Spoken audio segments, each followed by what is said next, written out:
Halo guys, balik lagi dalam channel gua. Guys, untuk video gua hari ini, gua ingin menceritakan kasus pembunuhan yang bisa dikatakan sangat sadis dan tidak berperi kemanusiaan. Pelaku membunuh korbannya yang tidak lain merupakan atasannya tempat dia bekerja. Namun guys, mengerikannya, pelaku memotong alat kelamin korban dengan tujuan agar tidak dihantui oleh arwah korban yang dibunuhnya. Bagaimana kisah sebenarnya dan apa yang terjadi hingga pembunuhan itu harus dilakukan? Yuk, mari kita simak videonya.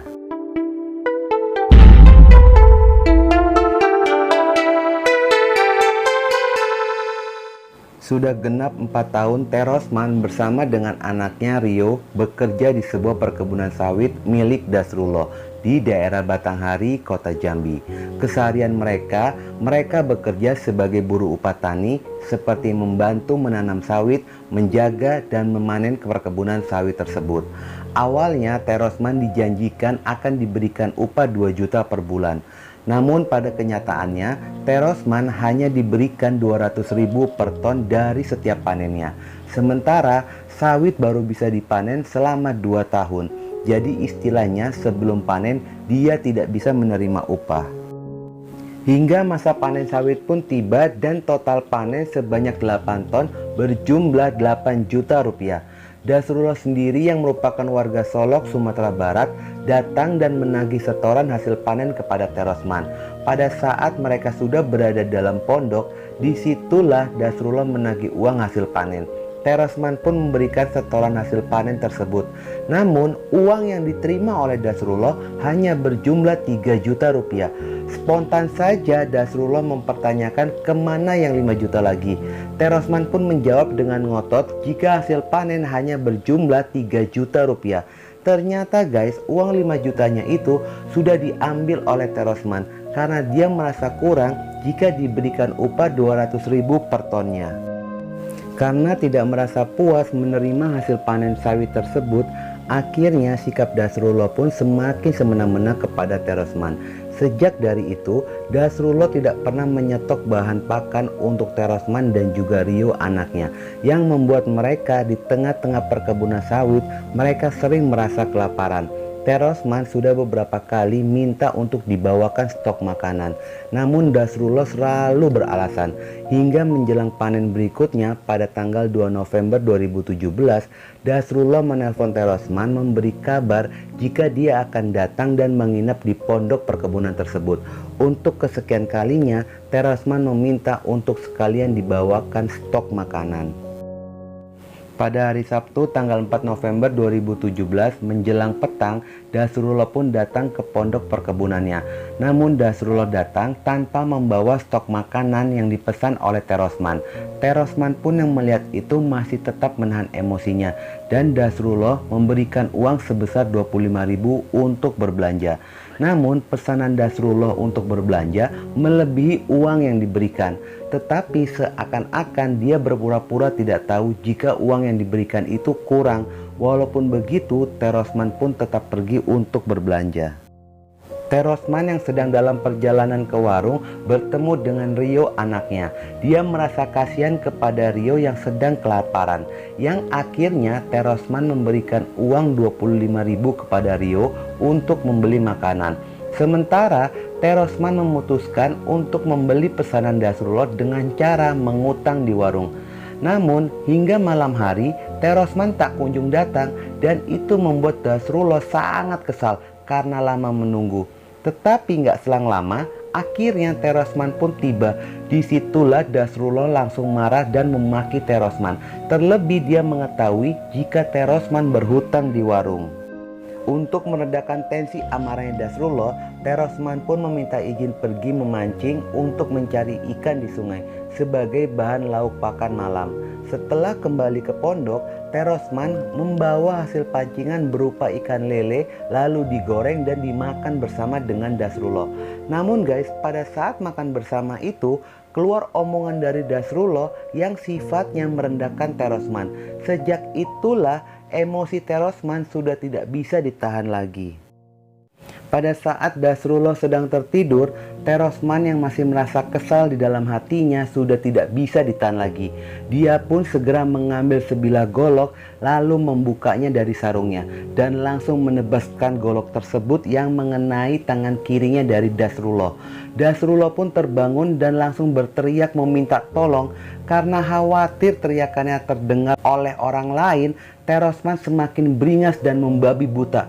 Dia langsung menebaskan golok yang mengenai dada dan perutnya Dasrullah hingga terurai dan langsung menggorok leher Dasrullah seperti memotong kambing. Disitulah guys, Dasrullah akhirnya tewas. Kesadisan Terosman tidak berhenti sampai di situ. Dasrullah yang sedang menggunakan sarung dibuka oleh Terosman dan langsung dipotong alat vital milik Dasrullah. Dan dia pun langsung merebus dan memakannya. Setelah aksi kejamnya itu dilakukan, Terosman menemui anaknya dan menyuruhnya untuk pulang ke pondok. Di sanalah Rio baru mengetahui jika ayahnya baru saja membunuh Dasrullah. Terosman meminta kepada Rio untuk membantunya membawa jasad Dasrullah untuk dikuburkan. Pada malam itu mereka pun membawa jasad Dasrullah menuju perkebunan sawit, lalu menguburkannya dan menutupinya dengan pelepah batang sawit. Sejak dari hari itu semua seakan tidak pernah terjadi pembunuhan itu. Walaupun mereka selalu menggunakan motor milik Dasrullah, mereka selalu beralasan jika ada yang menanyakan Dasrullah. Namun rasa kekhawatiran, ketakutan selalu ada di dalam benak mereka. Hingga akhirnya mereka pun memutuskan untuk pulang kampung, tetapi menunggu panen dari hasil perkebunan sawit. Dan benar saja, setelah panen dan mengambil hasil panen sawit, mereka bergegas meninggalkan pondok menuju tanah datar Sumatera Barat menggunakan motor milik Dasrullah. Sementara di sisi lain, pihak keluarga Dasrullah merasa aneh hingga 1 bulan lamanya Dasrullah tidak ada kabar. Namun guys, ada pesan dari HP Dasrullah ke sanak keluarga lainnya, meminta untuk dikirimkan uang. Semakin kesini pihak keluarga merasa ada hal yang mencurigakan. Dasrullah tidak pernah memberikan kabar sedikit pun. Ya memang hari terakhir Dasrullah pergi, pihak keluarga pun mengetahui jika dia pergi ke kebun sawit miliknya. Kemudian pada hari Selasa tanggal 5 Desember 2017, ada salah satu warga bernama John menelpon istri korban memberitahu bahwa di pondok perkebunan terlihat barang-barang milik korban berserakan dan berantakan. Mendapatkan kabar buruk seperti itu, 2 hari kemudian pada hari Kamis tanggal 7 Desember 2017, istri korban pun menyusul ke pondok perkebunan. Warga setempat pun ikut membantu untuk mencari korban. Setelah mencari, akhirnya korban ditemukan sekitar pada pukul jam 14.00 di pinggir sungai yang tidak jauh dari pondok milik korban, dalam kondisi yang sudah meninggal dunia dan tertutup dengan tumpukan pelepah sawit. Penemuan ini pun segera dilaporkan kepada pihak kepolisian. Dalam proses penyelidikan polisi, bisa dikatakan polisi sangat minim petunjuk karena tidak adanya bukti dan saksi yang membuat berat kasus ini untuk segera terungkap. Terlebih tidak adanya identitas lengkap yang mengetahui lokasi keberadaan Terosman dan juga Rio anaknya. Namun polisi berhasil menemukan petunjuk ada sanak keluarga ketika 2 minggu yang lalu sebelum ditemukannya jasadnya Dasrullah mendapatkan pesan yang di dalamnya meminta dikirimkan uang. Sejak itulah polisi mulai melacak keberadaan Terosman dan juga Rio. Hingga akhirnya polisi mengetahui keberadaan mereka semua dan melakukan penangkapan. Mereka ditangkap di 2 tempat yang berbeda. Terosman adalah otak dari pelaku kejahatan ini, ditangkap di Solok Selatan, Sumatera Barat. Sedangkan Rio ditangkap di Muara Enim, Sumatera Selatan. Pada saat diinterogasi oleh pihak kepolisian, mereka pun semua mengakui telah melakukan pembunuhan kepada Dasrullah. Dan motifnya Terosman sebagai otak pembunuhan mengaku sudah lama menyimpan dendam kepada korban karena selalu dijanjikan namun janjinya tidak pernah ditepati. Hingga emosinya pun memuncak dan terjadilah pembunuhan itu. Dan ternyata guys, Terosman pun pernah terlibat kasus pencurian pada kasus yang berbeda. Sebelum bekerja dengan Dasrullah, Terosman merupakan orang kepercayaan untuk mengurus sapi rekannya di Solok Selatan. Namun kepercayaan itu dimanfaatkan oleh Terosman. Sapi peliharaan itu dijual tanpa pengetahuan sang pemilik. Akhirnya Terosman pun dilaporkan kepada pihak kepolisian dan ditahan di Polsek Solok Selatan. Selama kurang lebih 15 hari dalam tahanan Polsek Solok Selatan, Terosman mencoba untuk melarikan diri dan pelarian itu berhasil. Terosman kabur dan bekerja menjadi penjaga perkebunan sawit untuk menghindari pencarian polisi. Atas perbuatannya, pada hari Kamis tanggal 3 Mei 2018, pengadilan menjatuhi hukuman kepada Rio, anaknya pelaku, dengan 1 tahun penjara karena mempertimbangkan usianya. Rio pada saat itu berusia 16 tahun dan Rio hanya membantu ayahnya untuk menyembunyikan jasad dari korban. Sementara untuk pelaku dijatuhi hukuman seumur hidup. Oke guys, itulah video gue kali ini.